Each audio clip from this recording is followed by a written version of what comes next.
Welcome to the Deep Dive. Today we're opening a case file that takes us to Tre Vinh province in Vietnam. It's a truly chilling story. It really is. It's about this collision of, sacred religious vows and a forbidden, very human desire. And it ends in a desperate murder, followed by something I find even more unnerving, an attempt to use a ritual to suppress the victim's spirit. What's so jarring here is the contrast. The perpetrator, Kim Sophis, was a respected Buddhist monk. The victim, Tran Thi Dien Ngoc, was a young student, just 24, and she was caught in this really toxic relationship with him for 2 years. So today, our mission is to unpack how this happened, how a relationship spiraled so far out of control that the fear of being exposed became more powerful than the sanctity of life itself. And we have to talk about that ritual he performed. Let's start with the investigation. The date is September 16th, 2013. The setting is key. It's an old, remote temple, very isolated. It's supposed to be a place of peace. That isolation is the first red flag. It immediately suggests someone is trying to hide something. Exactly. Some locals who live nearby see a man acting strange. He's near a thicket of bushes on the temple grounds. He's jumpy, erratic. Like he's fleeing. Right. And before they can even process what's happening, he just sprints off into the dark. So they call the police. The man is gone, but he left things behind. And those things are what breaks the case open. Police find a woman's handbag, a helmet, some men's clothes, and the most important clue, an abandoned motorcycle sitting near a pond. It doesn't take them long to trace the license plate. The bike belongs to Tran Thi Dien Ngoc, a student who'd been reported missing 3 days earlier, on September 13th. And this temple, it's 20 kilometers from her home. It makes no sense. Why would her motorcycle be all the way out there? To answer that, you have to understand who Dien Ngoc was. The sources really paint a picture of someone who was emotionally quite vulnerable. They do. She was raised by her uncle. Her mom was in the U.S., her dad in Australia. Right. And that kind of upbringing, without that stable family unit, it left her feeling insecure. She lacked confidence and she was always searching for affection, for a sense of security. Tragically, that made her a target for a destructive kind of relationship. And that's exactly what she found. Which brings us to Kim Sophis. When investigators check her phone records, his name is all over them. He's the last person she was in constant contact with, her family. They've never heard of him. And this is where the story just takes a shocking turn. Because Kim Sophis isn't just some guy. No. He's known in his community as Tan Tam, a highly respected Buddhist monk who had been ordained since he was just 15 years old. I mean, think about that. For his community, he's a pillar of piety. And now the police are realizing this revered religious figure is at the center of a missing person case. So the question becomes, how does a man who has been a monk for his entire adult life end up in a secret 2-year affair? The sources point to something really practical. Money. His family was poor. His education, everything was being paid for by the temple. So he was studying at the same continuing education center as Dien Ngoc. That's how they met. Exactly. And for him, the pressure was immense. If he failed, if he broke his vows, it wasn't just spiritual shame, it was a return to poverty. His whole life structure depended on him staying a monk. The Dien Ngoc fell for him. Hard. She started following him even to his temple. And then, one rainy night, that wall he'd built between his sacred duties and his desires it crumbled. They took shelter in an old, deserted cow shed. And that's where they had their first sexual encounter. A massive, catastrophic violation of his monastic vows. For a monk ordained that long, this wasn't just a slip-up. It must have triggered a profound crisis of identity. He spent years suppressing these exact urges. You'd think that would cause him to either leave the monkhood or end it completely, but he did neither. He felt guilty, sure, so he tried to distance himself from her emotionally. But he wouldn't disrobe. No. Instead, he started seeking out other women. It's like a floodgate had opened, but he still wouldn't commit to Dien Ngoc. And when she found out he was cheating, and she had proof, she'd gathered photos. The relationship went from a secret affair to something truly toxic. That must have been devastating for her. She was already so vulnerable, and now the one person she was clinging to was betraying her. Her reaction was to cling even tighter. And he, paralyzed by his own choices, just used her devotion to control her. And then the stakes got impossibly high. Over their 2 years together, Dien Ngoc got pregnant.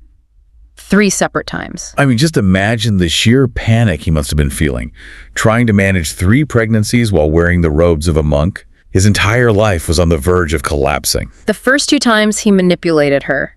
He promised her they'd have a future together, that he'd leave the temple. But first, she had to deal with the problem. And desperate for him to choose her, she did. She had 2 abortions. The third time she was pregnant, something in her snapped.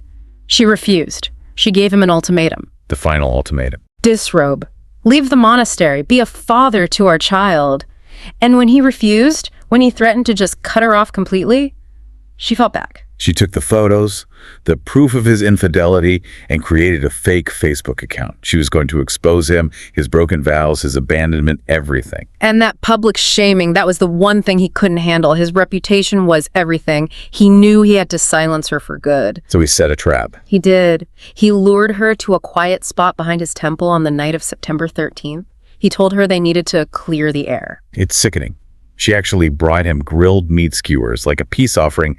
They ate together. And after the meal, he just delivered the final blow, cold, detached. He told her he was staying a monk, he would not be the father. And that was it. The breaking point. She just broke, crying, calling him heartless. In one last desperate act, she pulls out a knife, threatening him, begging him to take responsibility. But he was already done. He just stood up and started to walk away. She lunged at him with the knife, but she was distraught. She missed, and she fell to the ground. And he saw his chance. In a flash of rage, he was on top of her, and he started to choke her. Determined to end the problem, the baby, the exposure, her. He just kept choking her until she stopped moving. The cause of death was asphyxiation. So now he's standing there over her body, and the reality hits him. Pure panic. He drags her into some bushes, runs back to his room for a shovel and a flashlight.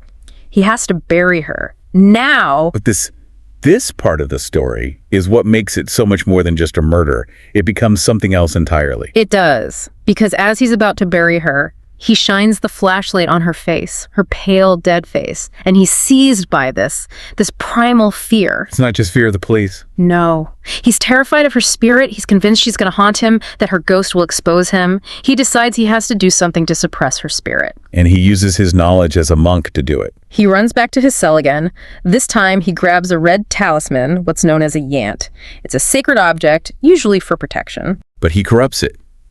He decides to use its power not for protection, but as a binding, to spiritually tie her down, to silence her ghost. He takes this sacred object, and he ties it tightly around the neck of her corpse before he buries her. That detail is just horrifying. It's a complete defilement of his own beliefs. After burying her, he does one last thing.